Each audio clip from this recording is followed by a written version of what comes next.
Props man. Okay. So, tawagin natin na ika-4 na grupo. Ito yung huling bilang mula ulit sa pamana ng lahi. Ang ika-4 na grupo, ang kanilang tagapatnubay ay si Binibining Jessica Amosco. Palakpakan po natin sila.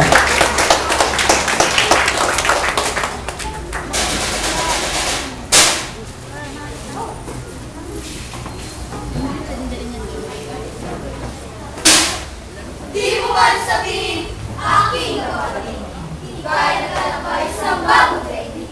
Paraisong laging hinanap, inibig, alaala namin ang tinutulog. Sabay sa pagsikat ng bagong umaga, naglawag na ganap ang pamahulila. Bungkag na buhay mo'y mabigyan ng pag-asa, ang bagong lipunay may handog na ligaya. Ngunit ang lipunay hindi nagwawakas sa mga pangako at mga pangarap. Damdaming dakila at diwang matalas, siya ang magbubukas sa malayang bukan.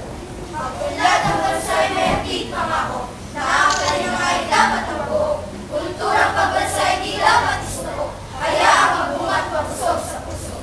Ngunit di na yata nalilimutan mo, mga kaugaliang buhay Pilipino.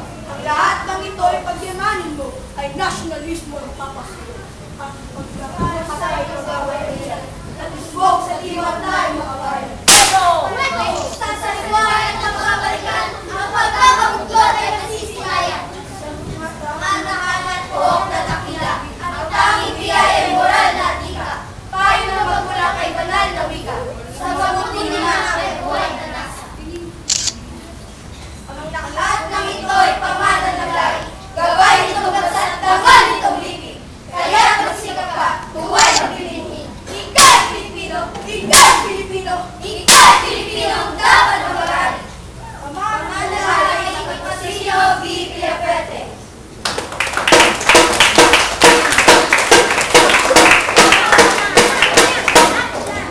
Bisan po po, palakpakan natin ang